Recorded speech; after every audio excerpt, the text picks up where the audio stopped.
reason to. Josh, You don't get that benefit, Dave.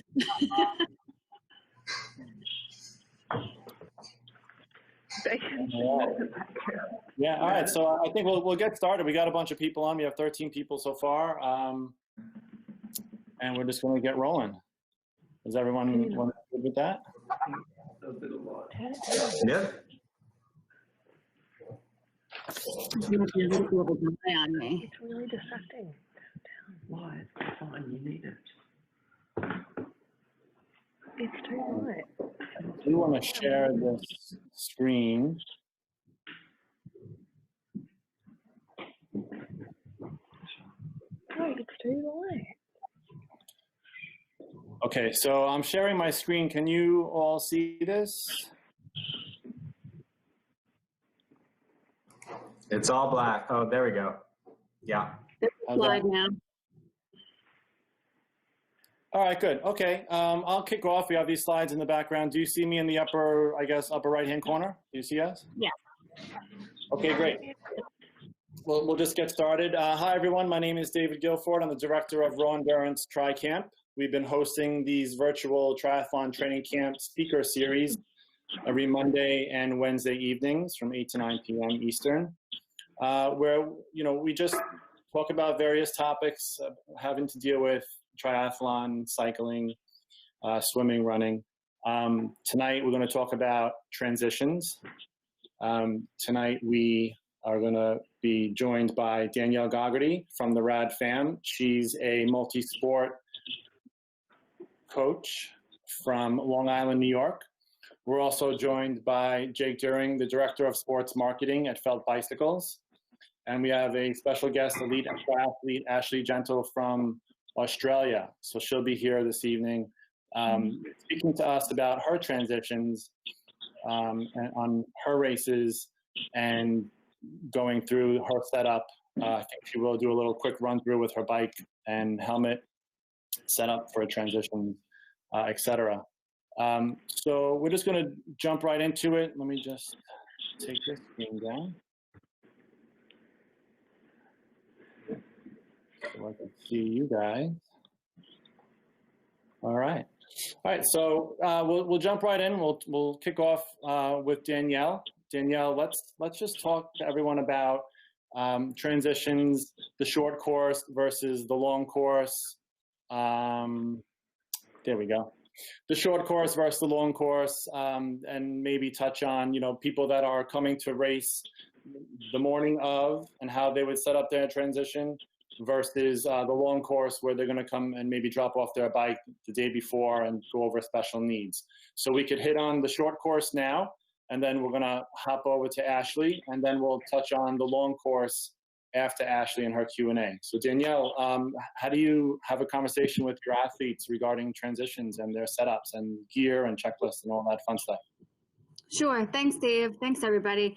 What we typically do, well, there's a few different distances in triathlon, and they vary from a super sprint and sprint distance to Olympic distance, and then a longer course of a 70.3 and a full Ironman distance at 140.6. For a shorter distance, there's many differences between the shorter distance and the long course. And that's typically how triathletes refer to both. We do short distance or long course athletes. Some people like to participate in both, but we set up slightly different for each. Most half Ironman and full Ironman distances require a night before bike check-in, an entire day prior to racing of check-ins and gear checks and all kinds of preparation for the day. But same day racing, most people do them locally in their communities, whether it's an hour drive or maybe a 2-hour drive. So they bring everything with them the morning of. So that means your bike and all of its gear, which includes a helmet, a face shield or sunglasses, whatever your preference is, your bike shoes. Some people wear socks, some people don't wear socks.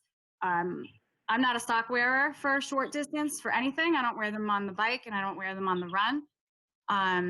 Your sneakers, your hat or headband, sweatband, whatever you place on your head, a race belt for your bib number. All this stuff happens the morning of. So when you arrive to your race, and you've got this big bag, people often wonder what's in that bag. So we'll go through a couple of those pieces. Shorter distance, you don't require as much by way of nutrition and maybe even some of the body stuff that I would prepare for a longer course.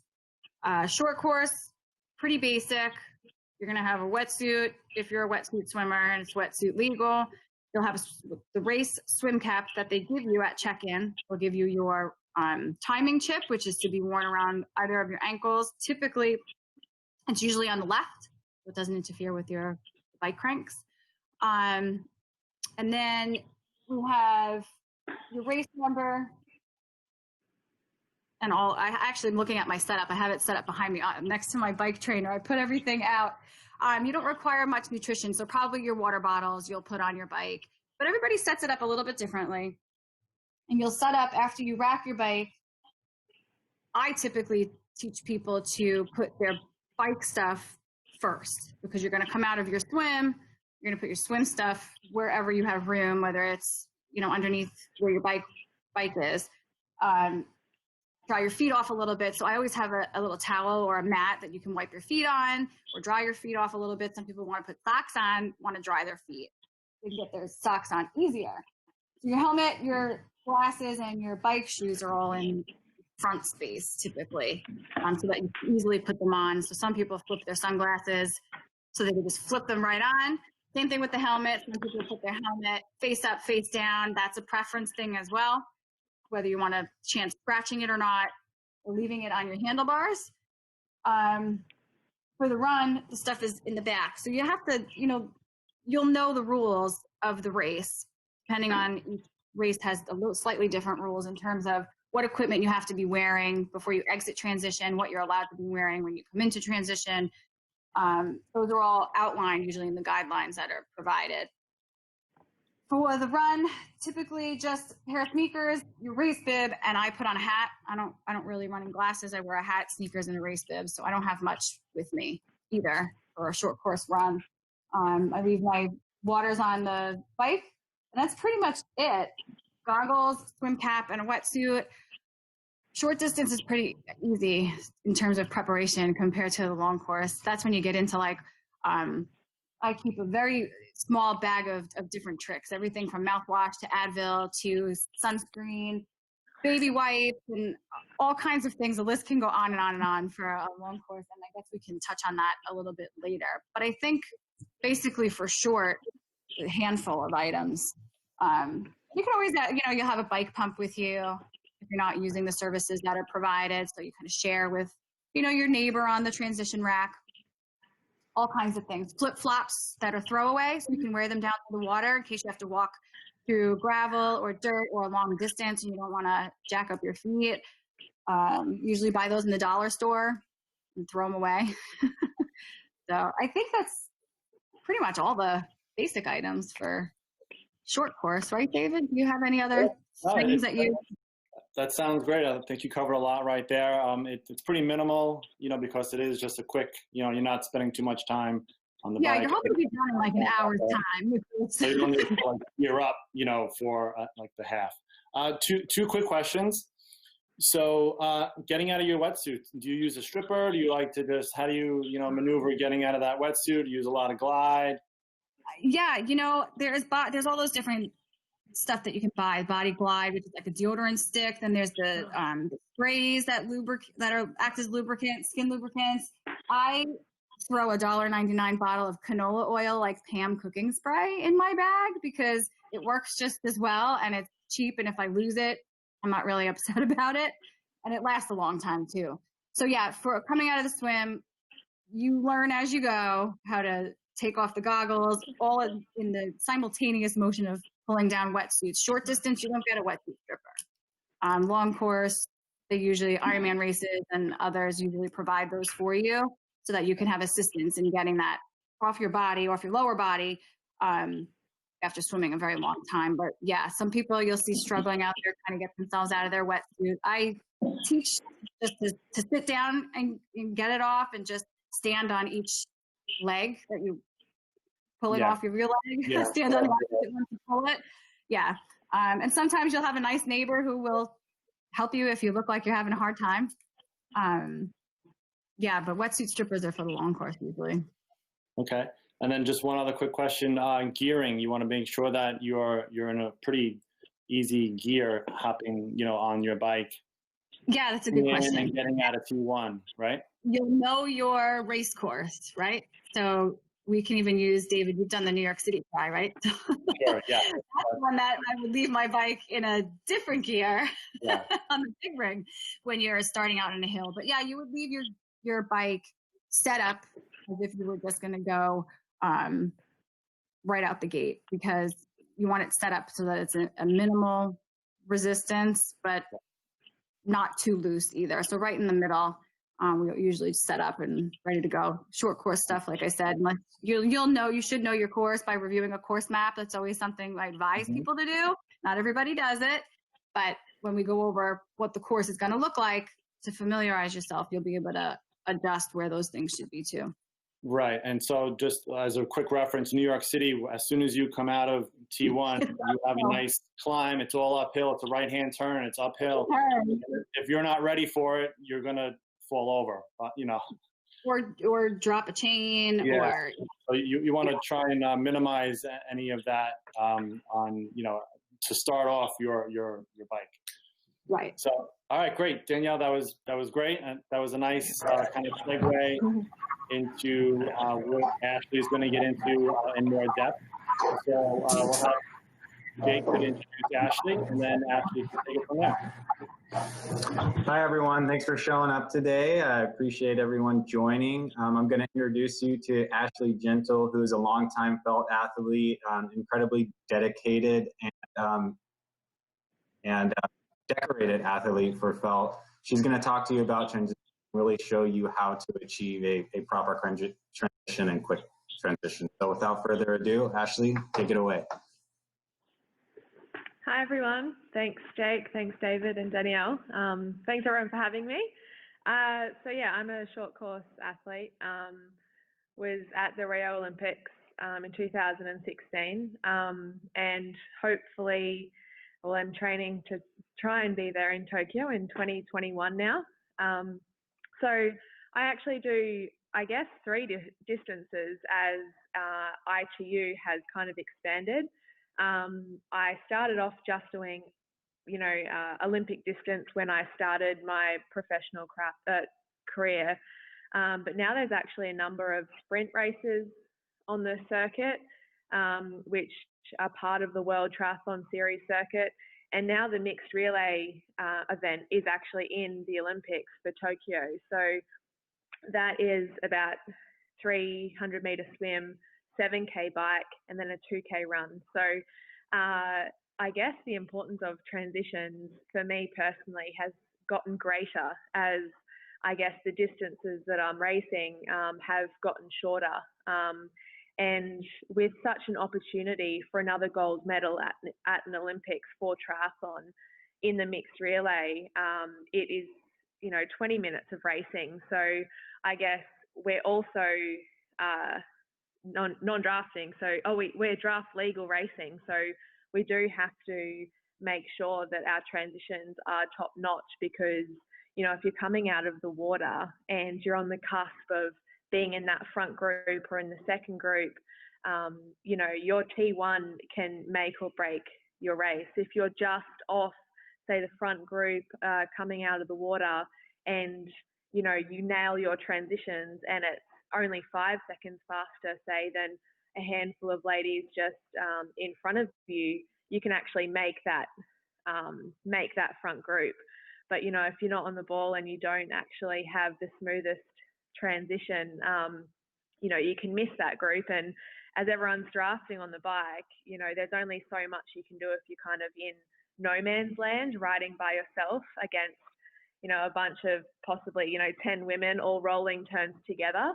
So, I guess in the racing I do, it's incredibly important. And, I've been doing the sport for a really long time now. So I guess my setup has kind of become second nature and I've, can kind of get in there and get it done rather quickly. But I still make sure that when I set up, which I can show you after I've spoken, You know, I definitely still put my helmet on a few times, and I do it up and I look where I'm going to run out with my bike. We're lucky enough to have, you know, our last name, country, and an individual rack. So we're actually very, very lucky that, you know, it's very recognizable when we're coming out of the water where our bike has to be.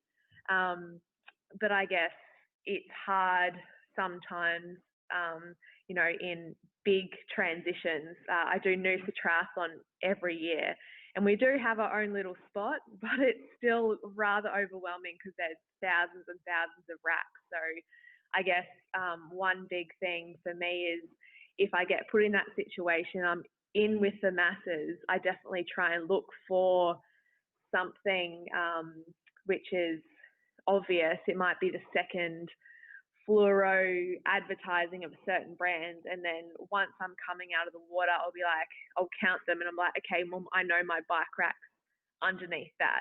And it just takes a lot of stress away. You know, when you've just swum hard, you're probably very happy to be out of the water and very much looking forward to being, on dry land. You want to be able to just take that stress away and just be like, okay, first of all, I know where my bike is. And no, we don't have wetsuit strippers. That's something actually I learnt yesterday when I was speaking to Josh. Never really heard of them before. So if it's a wetsuit swim, we definitely have to make sure that we can, you know, get our wetsuit off as fast as possible. So for me, that's just putting on a bit of, I guess, anti-chafe type of stuff around my arms and at the, you know, the bottom of my wetsuit. And even thinking of small things like if my wetsuit comes down far enough, I can actually put my timing chip on the inside of my wetsuit.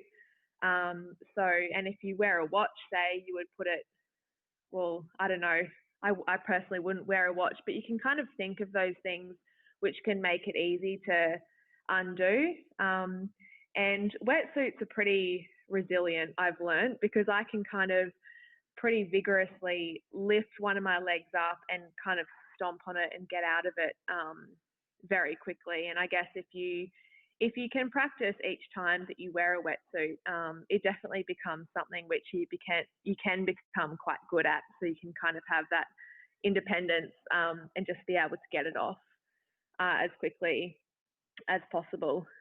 And even if you've seen a lot of the short course racing or ITU series, we in a full race there's about 60 women, so it's a mass start, and we can, you know, obviously draft in the water and draft on the bike. So coming into transition can be extremely chaotic, especially if there's big groups of big swim groups. There might be one main pack at the front and then maybe just a group behind. So even just the nearing towards the swim exit, I'm kind of sensing a pace lift. I can sense that everyone's kind of really upping the ante to try and find their own space in the water and really looking to get out and to run up into the transition as quickly as possible. So that's like a really crucial part of the swim where you can't really relax. You kind of want to because you want the swim to be over, but some people really try and put the pressure on, and those people at the front of the swim who are kind of have the luxury of not having too many people around them can really get that space and put people under pressure who are in those big packs. So I guess I try and just be assertive and not try and let people push me around, because you can really use that time to be assertive and make sure that you move up if you can in your group to make those transitions even a little bit cleaner. And when I get into transition and see my bike, I've put elastic laces on, elastic bands on my cycling shoes, rubber bands. So basically, so my bike shoes can be flat. So when I do a flying mount, I can mount from the left and I put my right shoe on the front because that's the leg that comes around. And as soon as my leg comes around, I can put pressure on the pedal. And it's just a fast way to mount your bike. And there's been a lot of times where, you know, it's been quite congested on the mount line. So I've kind of gone around, run through the mount line. You know, there's no rules saying you have to mount right on the line. Find your own space, and you just can mount so much cleaner. It can make so much difference just if you have, I guess, clarity of mind and you know where everything is. You can just kind of go around if there's congestion. And if you can do a flying mount, that would be awesome, because it's amazing how much time you can actually gain just by doing that alone. And even at the start of the bike ride, that's kind of a transition itself, because you are, in my racing, with it being draft legal, everyone's kind of strung out from the swim onto the bike, and it's such a critical part when you're forming those groups. So especially if you're just off the cusp of a group, it's a time where it can be exceptionally hard. Your heart is in your mouth, and it's just it's one of the hardest parts of the bike ride. But that's when I try and also look around, and I try and look for people who, you know, are feeling good and really trying to motor. So I'll sit on their wheel and try and recover a little bit, take a breath, and put my shoes on in the best part of the course. You know, if there's a hill coming up, I'll have more urgency, because I definitely don't want my feet on top of my shoes when I'm going up a hill.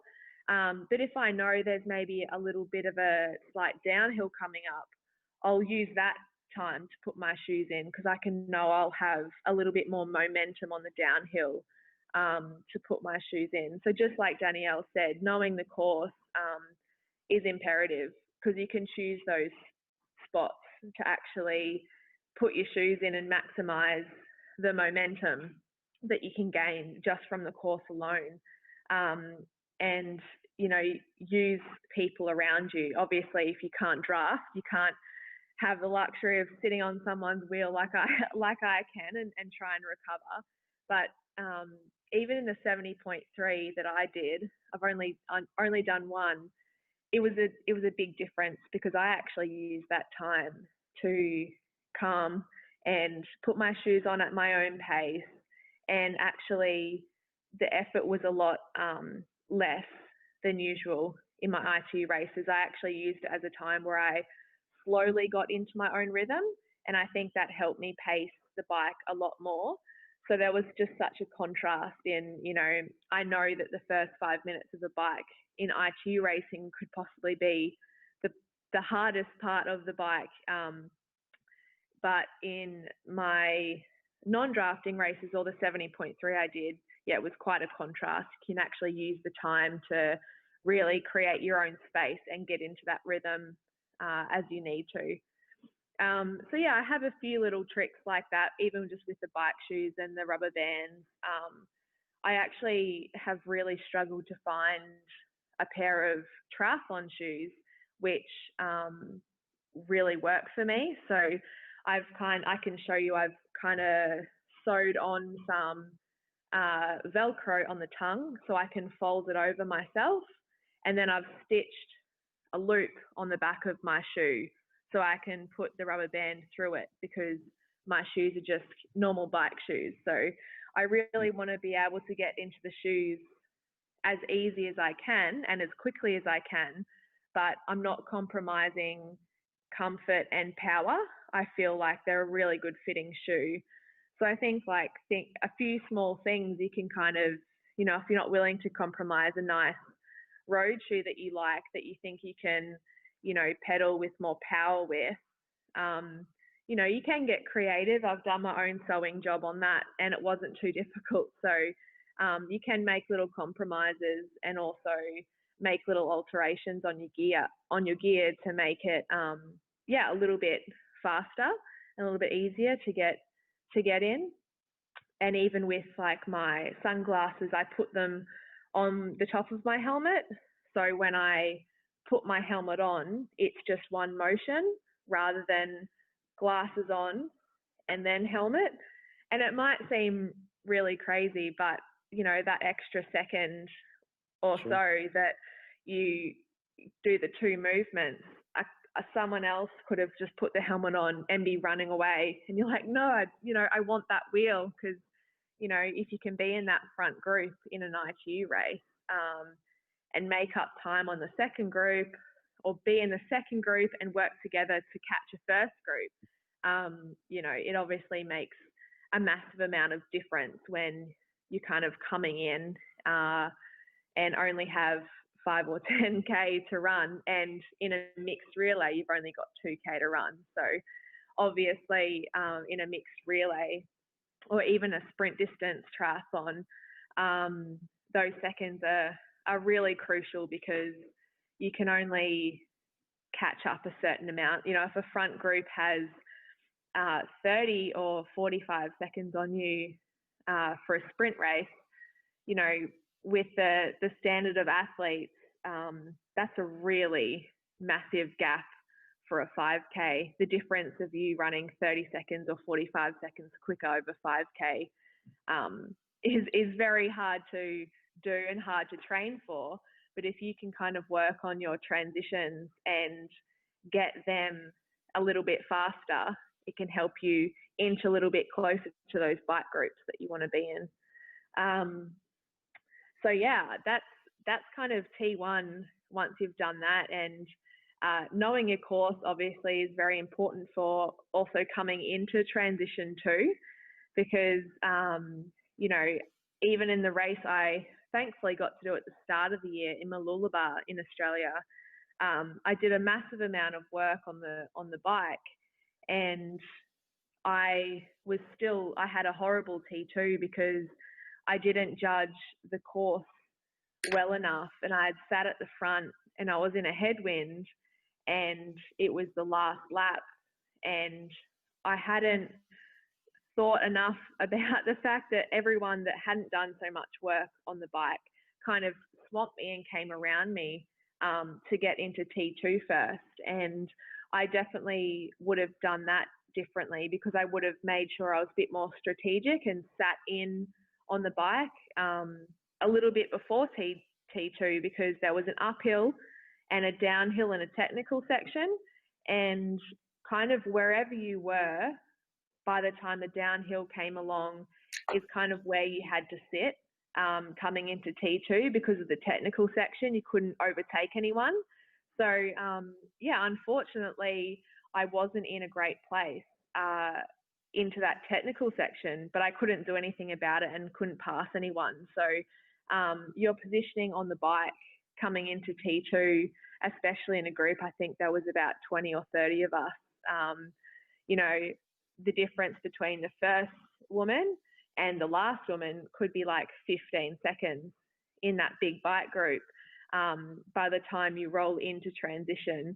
But obviously 15 seconds over a 5K is a pretty long way for us, when the time difference in our running, you know, isn't that much. So yeah, I guess that's another critical thing. It's not just about the T1 and T2 and your gear. I find that the transition of the sports as well, those critical times when you're going from swim to bike and bike to run, you really have to think ahead and think, you know, in my 70.3 I did, thankfully I didn't really have to hustle and, you know, be in a big group of women and fight my way up to the front. I could kind of relax, and I actually used the time to kind of stretch my hamstrings and my lower back.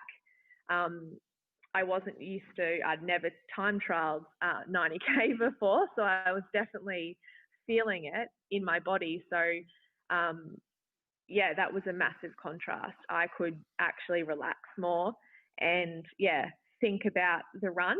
I was like, okay, well now I have to run a half marathon. I'm going to take this time, on this like downhill to stretch my hammies, which are feeling tight, and just twist my back a bit.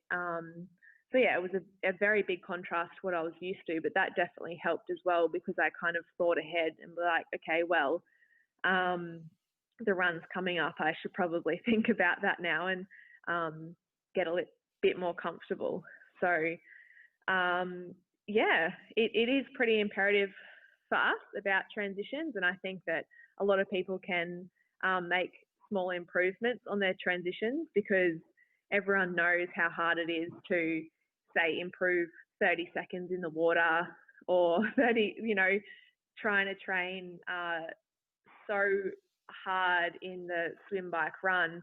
Your gains, it's hard to get those massive gains, but it's pretty amazing what you can do with no more effort.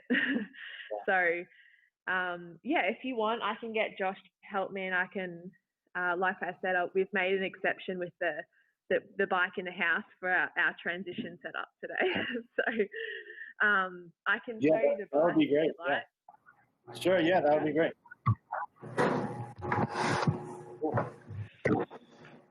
Okay. Can everyone see it? Yeah, I'll pass it to me. Yes, we can see. Cool. I'll go first. I'll just go from the front. So it's a pretty simple setup, as you can see. Maybe in Olympic distance, I might have a gel next to my run shoes, but in a mix, I don't have any water bottles on here, and obviously for an Olympic distance and a sprint distance, I would, but actually in a mixed relay, I don't want the extra weight, so I actually go no bottles. So let's just say this is a mixed relay setup with no bottles. Oh, hold on. Okay. So I put my helmet on my hoods here, and as you can see, I've got my glasses on inside the helmet here. So my hair's not right, but I can just put it on in one motion. And then once I've established myself in the bike group, then I can grab my sunglasses on the top of my helmet and put them on. And I can do that, 200 meters down the road, or I could do it 5K. Because if I'm redlining and I need to do a massive effort to try and bridge across and get to the girl in front of me who we can work together with, I'm not worried about my sunglasses. They can definitely wait. So in different races, there's different scenarios. Sometimes I have the luxury of grabbing them straight away. Other times I kind of forget about them until blood flows back into my brain. So they're there. And I'll show you the rubber bands on my bike shoes. So I've put a rubber band through this little hole that I did. You sewed a hole on there. Yeah, I sewed a hole in there. And then it's around the front derailleur. And these are just super thin, so it just breaks straight away. And then Josh, if you come around here. You can say things get harder now. Yeah. And so when I got this brake bike, I thought to myself, I usually put my elastic band around my rear skewer. So I kind of freaked out for a little bit, but I came up with an easy solution, which was just to snap the rubber band, put it through my hole, the hole here at the back, and just tie it onto, what's this part of the bike called? Seat stay. The seat stay. So, yeah, and as you can see here too, this is my Velcro, which I sewed on there. Yeah. So I can go like this. That's a really good tip. Nice. So yeah, my foot goes into the shoe super, super easily. And that was pretty easy to sew too. So that was pretty easy. It takes, slightly more. It's only one boa, but it takes slightly more time to obviously do up than a Velcro would, but that's the kind of compromise I've made for now for having a better performing cycling shoe, to be honest. And with my shoe set up here, I've got the right foot in front, like I mentioned before, because I mount, go back there, Josh. I mount from the left. So when I'm mounting, I mount with my right leg over first. So my right shoe is forward, so I can put power on the pedal straight away. Right. And obviously, if there wasn't a shoe there, I'd probably keep falling on the other side of my bike. Nothing to stop me. So yeah, the gearing as well. I've got it in the big chain rings because it's obviously not going to fall off the chain at all. But then I usually go the 25, just because in most courses it's pretty flat to start. So it's definitely an easy enough gear. Sometimes I go the 23, you know, if I think the course allows that. And there's also been courses where there's been a bit of a hill straight out, so I definitely go the 28. But yeah, that, like we said, that's just knowing the course. But unless it's a super steep hill, it's definitely big chain ring. The chain will never fall off, and it's, you know, I'd be in that for the whole race, so wouldn't need to change out. And yeah, that's pretty much it. Basically, just with my run shoes, I fold the tongue back, so I'm able to get my foot in really easily. But there's nothing too much more about that. No socks. Don't have time for that, but maybe in longer course races that would be necessary, just for comfort over such long distances. But yeah, that's pretty much it. It's pretty minimal. No big bags needed, thankfully. No little crate, you know, to sit on and, you know, wipe your feet off and. Yeah, no, nothing to sit down, no real luxuries, just have to deal with the sand and stuff, but honestly, you don't really notice it too much. So, yeah, that's pretty much it from my short course racing. No, that's excellent. That was a real nice discussion and kind of walkthrough of your whole setup. I mean, it's nice to actually see those little things like the Velcro on the tongue. That's pretty awesome because, you know, you always have to, I mean, those tongues are pretty rigid, you know, and you can like keep fiddling around with it all by your foot. So as easy to get your foot in there, let it slide in. It's super important. I didn't even think about it, but to have that, whatever your dominant leg is, to have that foot, that pedal ready to go so that when you hop on, you're going to step down on those pedals. So that's the second takeaway. Yeah. Third is those little rubber bands on the derailleur and the seat stay. That's nice. And then make sure you're in the proper gear. And then even with the sunglasses, I mean, you know, usually you put sunglasses on, you clip. It does take some time and you don't have any time to waste. So just having them securely in your helmet is a great tip. And like you said, there's no, you know, you don't have to put them on at the mounting line. You know, you could ride a little bit, settle in, catch your breath, you know, focus on following people and getting some, you know, gaining some room on the road. And then you could, you know, make your own little like micro adjustments, you know, with your sunglasses. Now your shoes, are those the rotating tighteners? Yeah. So I just got one boa. So yeah, it's pretty good. Only one to do up. But that's the kind of best option I've found for now. So I like it, and it's really fast to get on. Secure. Yeah, mounting. Yeah. Okay, so Danielle, you have any questions regarding, I guess, coming out of T1? Because I do want to ask you about coming into T2. So Danielle, you have any questions? Or Jake, you want to add anything? Or coming out of T1? No, coming out, I had mentioned to David earlier today, I was going to ask about the time saving with the flying mount and dismount. How significant is that time save with that kind of mount and dismount? I would say it's just really, really time saving, because there's been times where I've had a woman, say, in front of me kind of scoot, put her leg on one of the feet, scoot a little bit, and then put her leg around. And with a flying mount, you can just run straight past and go around.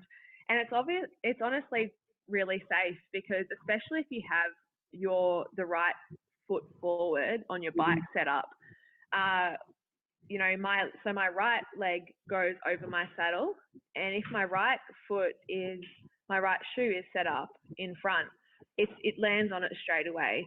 There's no, and that's the best thing about the rubber bands too. Your shoe is flat, so it's a flat, stable shoe to put your foot straight on. And you can start on the grass. I can't remember, but it's probably where I started. When I was younger, it was just kind of like, you know, you had to just keep up the best you could. And I think that's just found that to be the fastest way. And the flying dismount, definitely.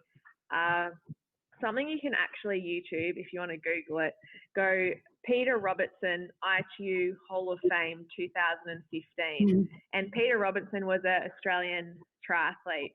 And I looked this up because I've seen it so many times, but that's the clip that you want to look at. I can send David this.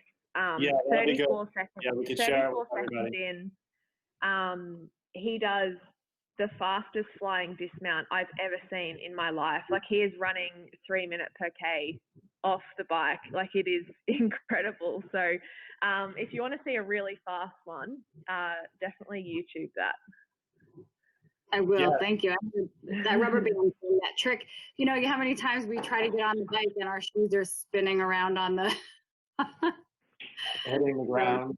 the little things. It's little things that make a world of difference. Thank you.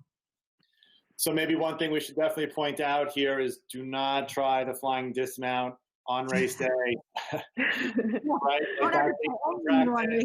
You know, have you ever had a bad experience with that in a race?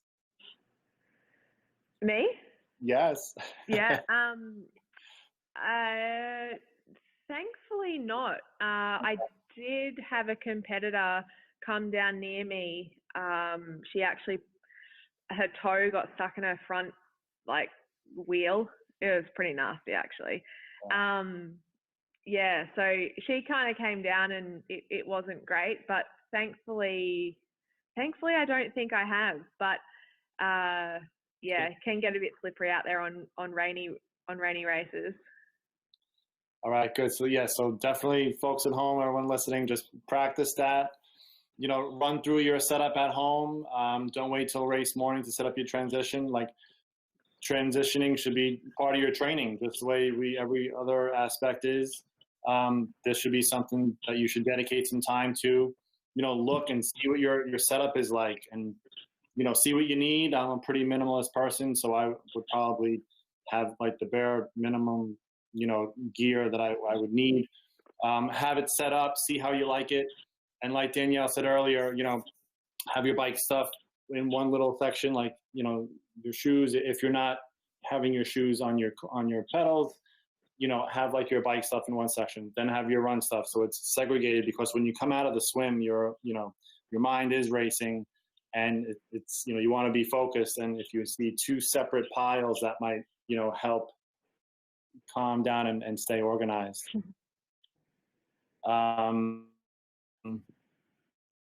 So, I mean, you covered a lot of the questions that I was going to ask.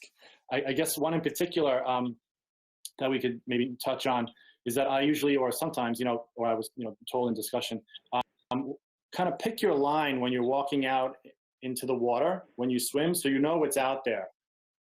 Pick your line, walk out into the water, see if there are any rocks underneath you, or if there's a drop off, and stay on that line, walk it back in, and take that line when you start your swim, if you have the ability to do this, so that you know what to expect. You're not going to stub your toe on a rock or anything like that.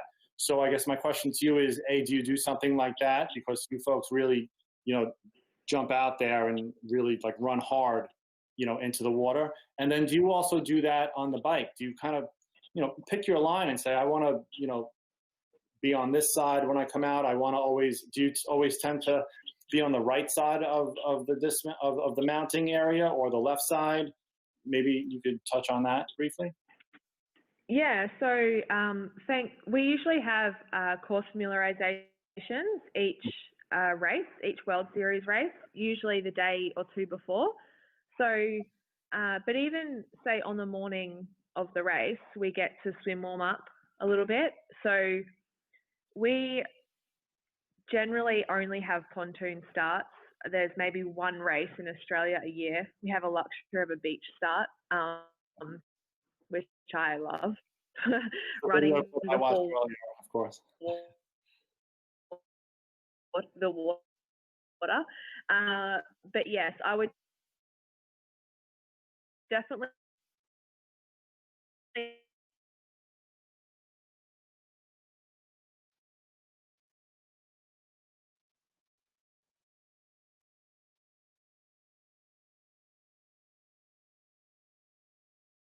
I think we might have lost Ashleigh. Do we still have you, Danielle?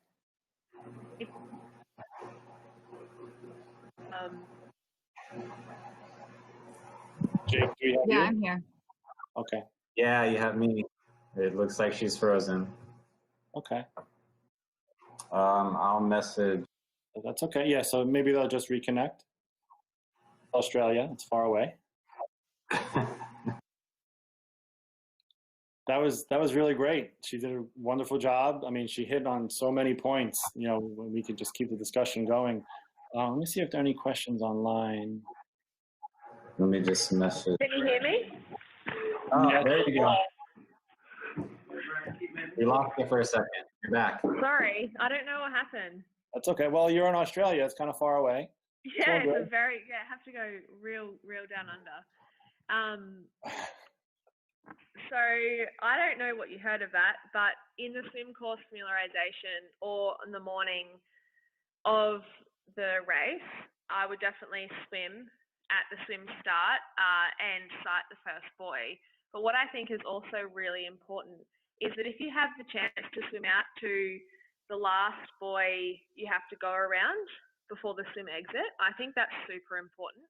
So go to the last buoy and turn around it and just stop at the last buoy and see where the swim exit is. And a lot of the time, it might be really hard to see the swim exit, so you can sight something beyond it.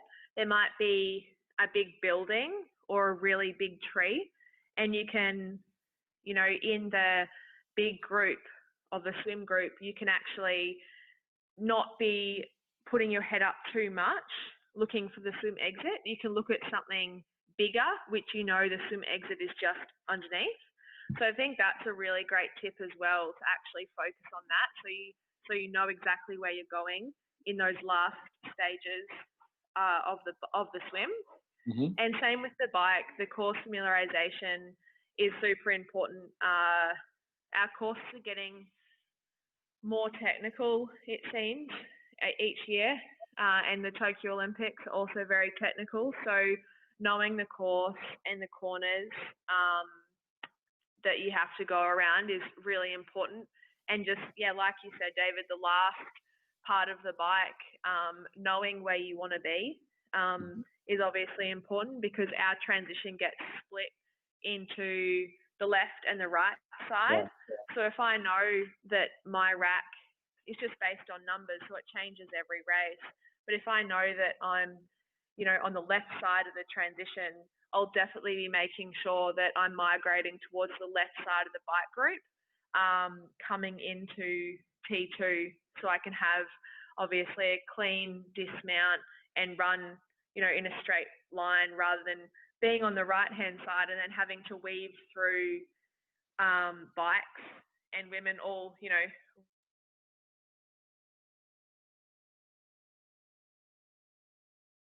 That's great. So there's so much strategy and tactics involved in racing, and it also in transitions.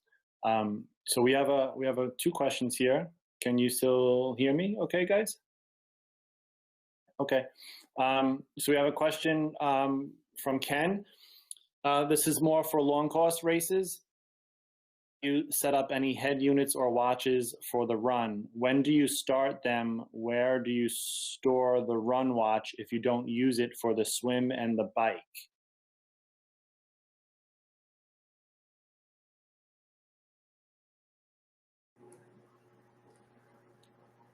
Ashleigh, we don't hear you.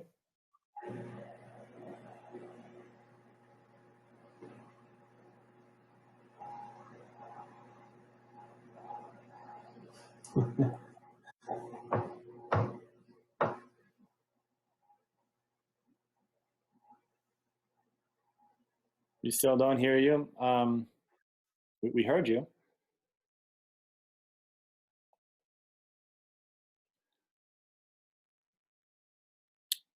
We think want to have them drop off and join us again. Want to hop off, maybe close your browser and then reopen up your browser and join us again? Okay.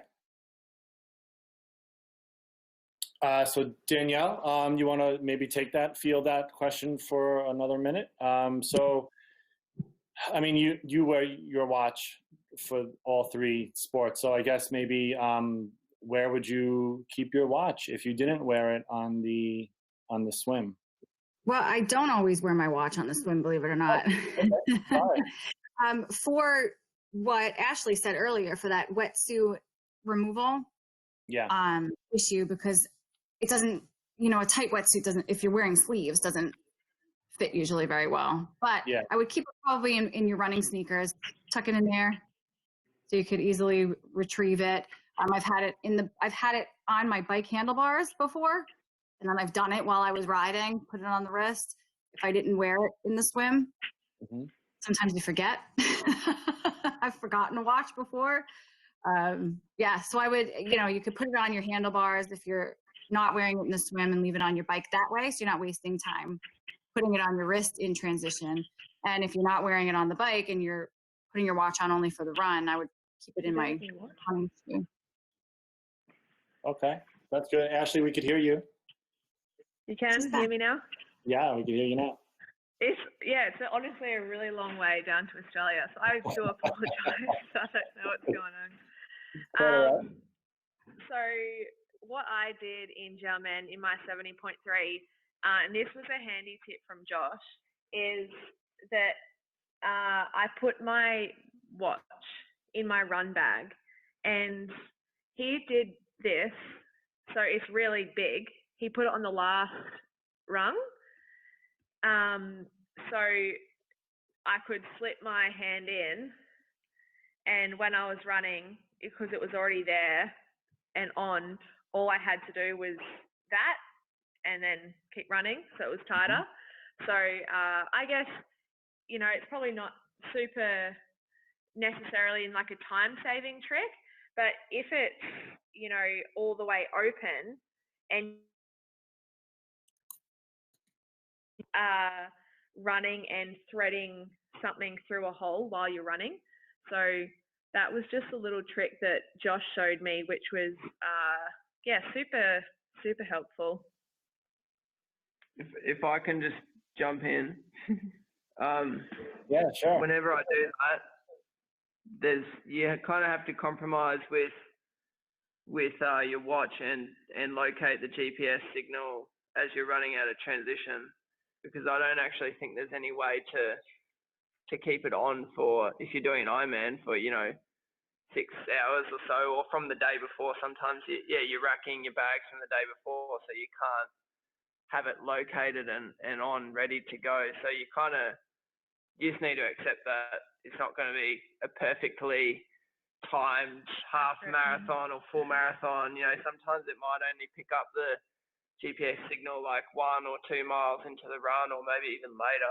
So it's kind of annoying, but that's just kind of the compromise you have to make if you want to use the watch during the run. But definitely I found having the strap like preloaded but really open and you can just you can flip it on, pull it straight close. Otherwise, I'm never ever able to like get it on while I'm running. I'd have to like stop and walk, which like I'm just not willing to do. Yeah. Got it. Okay. Ashleigh, do you use a bicycle computer for your races? And does it even matter? Like, or are you just going all out and you don't really care what your numbers are? You don't care what your heart rate is? Yeah, so I definitely use a bike computer. I've definitely become a bit better, you know, at calibrating my power meter right before I actually put my rubber bands on. And my shoes on my bike. So I do it more so to analyze the data after the race in short course racing, because there's no way I would, you know, look at the computer and see numbers and worry about, you know, if that's redlining or not. You have to accept it. Sometimes the course and the people around you definitely dictate that. Yeah, so it's definitely a great tool to have to actually analyze data afterwards to see how you go. And, you know, if you can do that course next year, you've got a good idea of the power profile you need to have to do that course. Danielle, you have any other questions? Nothing else on the chat right now.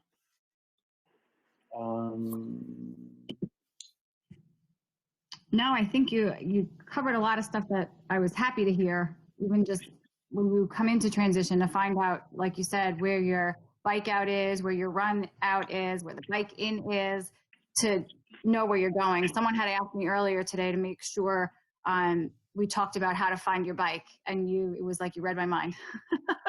Because you said, you know, sometimes in your case, it's easily marked most times, but there are times where you have to actually, you know, pick a marker and try to figure out how you're going to find it, especially if there's a tough swim and you're coming out a little seasick and a little wobbly sometimes, especially in long course, looking for your stuff. I've marked it by garbage cans before. I've done like how many trash pails to my bike row, where my bike is. But then if they move the trash pails, then you're in trouble. If they're cleaning up in the middle of the race. But there was a race, I used tree markers. It was a pretty rogue setup, and there was trees. And that's how I knew, the double tree was where my bike would be down that row. So, you know, you pick your markers and try to identify where your stuff is. So you save a little bit of time not running around or finding a shortcut. Yeah, you gave us so much information, all those little tidbits. We will have the video available to everyone so they could maybe listen to it again if they weren't taking notes time around. So one question that I am going to ask, and this is for a Felt Bicycles cycling kit giveaway, which is going to be, it's going to consist of a jersey top and bike shorts, bib shorts, right, Jake? Yes, for men or women. All right, very good. So the question is, and people, everyone out there can type in your answer on the comments. We're only going to have a few seconds to ask this and to answer it, because we don't want everyone hopping onto Google to get the answer. But the question will be is, what year did Ashleigh win her first ITU World Cup, and in what city? And Ashleigh, hopefully you know this answer, because last week Josh didn't know his answer. No, sure, she can't tell people. Don't tell anyone. So No, the question again is, what year did Ashleigh win her first ITU World Cup, and in what city did that occur in? So let's see. I have an answer here. Let's see if that comes in. We'll wait another couple minutes.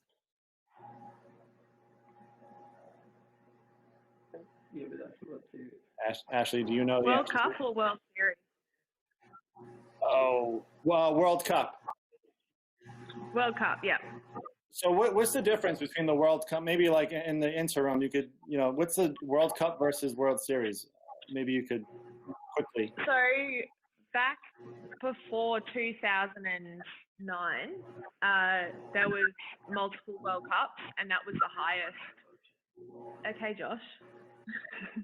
There was World Cups, and they were the highest, I guess, level of racing, and then a standalone World Championship at the end of the year, one-day World Championship at the end of the year.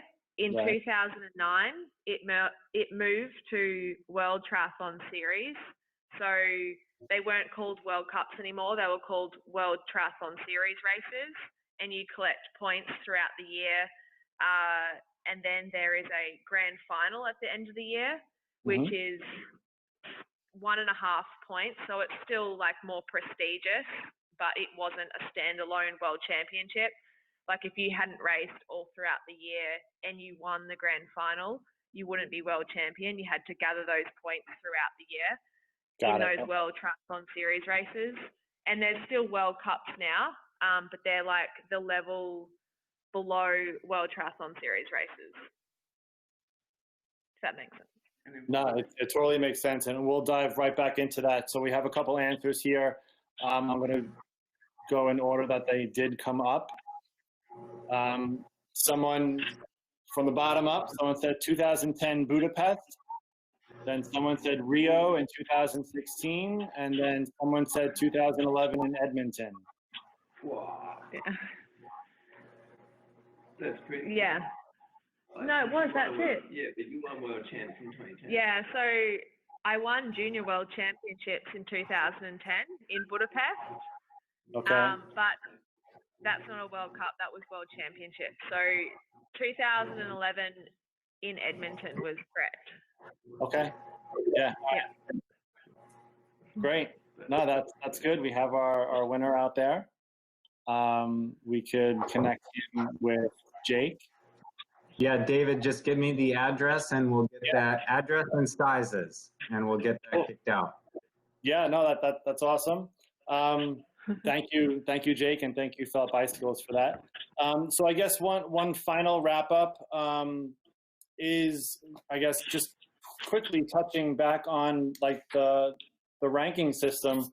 So what happens with the Olympics? So Tokyo's canceled or postponed, and they're going to do it in 2021. You have, you're ranked number 10 in the world. So now what happens with the race schedule for the rest of the season and next year? And just like, how does that, affect, the point system with the ranking? If that makes sense. Million dollar question. I don't know. So I did Mooloolaba at the start of the year. That actually moved me up to 9th on the Olympic qualification ranking, but that's just to earn a spot for Australia. We need 3 women inside that top 30 to get 3 women to the Olympics, but that doesn't actually qualify myself personally. I've just kind of earned a spot for Australia, so I still need to be picked. To take that spot.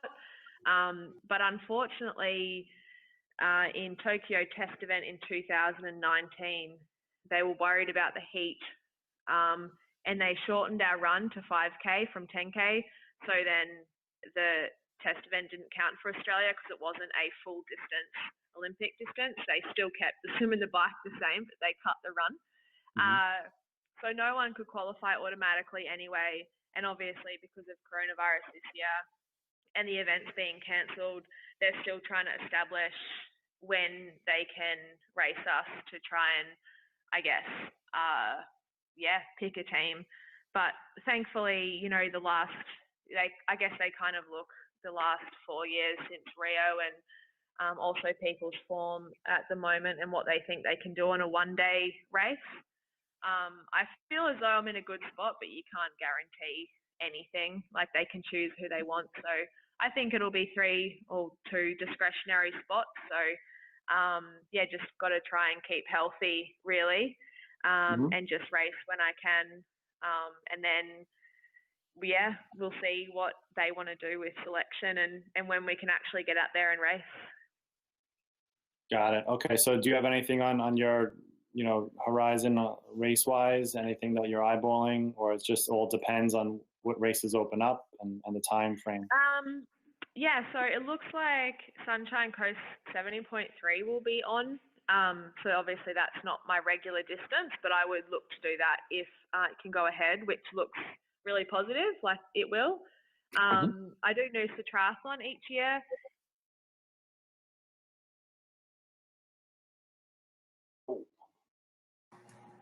So close. We were right there. Oh, there she is. Oh no.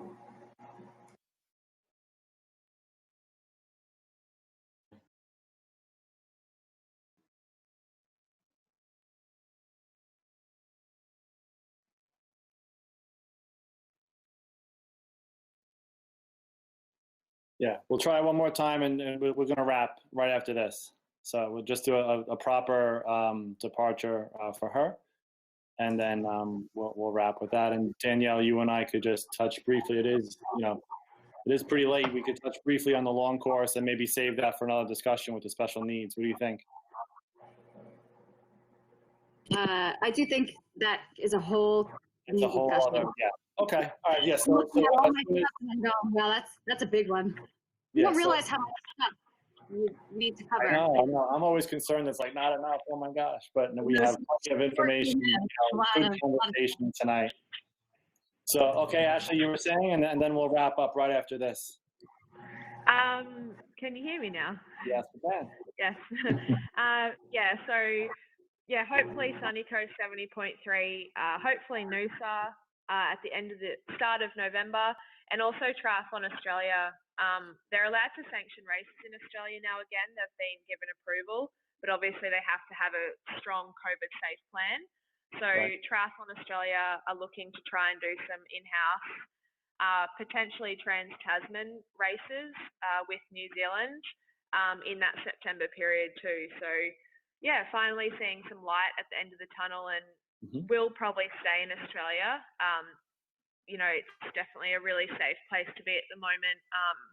And yeah, potentially just doing some races here. And then potentially, yeah, with New Zealand as well, if it can work out. Yeah, it sounds like a good plan. So stay healthy in the time, in between everything.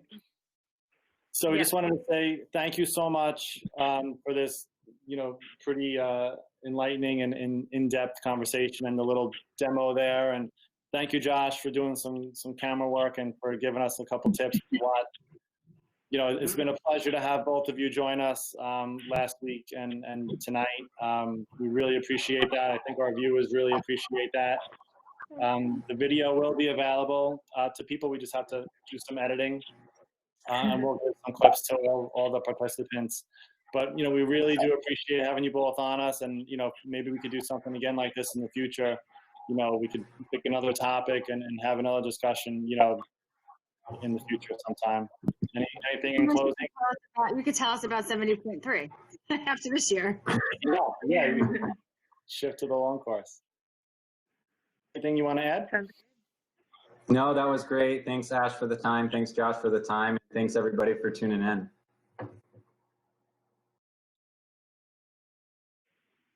All right, cool. Yeah. Thank you, Josh. Thank you, Ashleigh. And thank you, Jake. And we will talk to all of you again soon. And then Danielle and I would stay on for another couple minutes, and then we'll leave. So thank you, and good night. Thank you. Jake, and good morning over in Australia. Have a nice day out there. Yeah, have a great day. Yeah, thank you. Bye. Hi. Hey, all right. So that was a good conversation. That was really good. That was nice. Yeah, she was good. She was good. Yeah. So we still have a couple people on right now. We just want to thank everyone for hanging in there. We did manage to keep, I would say, over 80% of the viewers through the duration, which is great. We did go a little long. If anyone has any other questions, they could email me, and then I could reach out, to Ashleigh or Josh for that matter, or Jake at Felt. I will provide Danielle's email address. Let me just get this up here. Danielle, again, is a local coach, and she could answer any questions that you folks have. So do you see that contact info page? Yep. Okay, so I'll give everyone a second if they want to jot that down. I'll just take a quick picture. So that was Jacob Felt, Danielle, or myself, if anyone has any questions. The next session is going to be Monday, June 14th. We're going to dive into performance nutrition. We have Erica, Blake, Sylvia joining us. And we were going to talk about whole food choices as well as performance nutrition on the course. So please join us for that. Exciting. And with that, Danielle, you have anything in closing to say? No, I don't. I'm looking forward to discussing long course setup too. So yeah, so maybe we can incorporate that into the 17th, which is next Wednesday. We're going to touch on like bike fitting, and then we can continue, you know, the discussion here. That might be good. So with that, tips needed for the short stuff. Yeah, it was a great discussion. It was nice. So thank you everyone for joining us. Please join us on the website for more information. Reach out if you have any questions. Have a nice night, and we'll see you soon. Good night. Good night.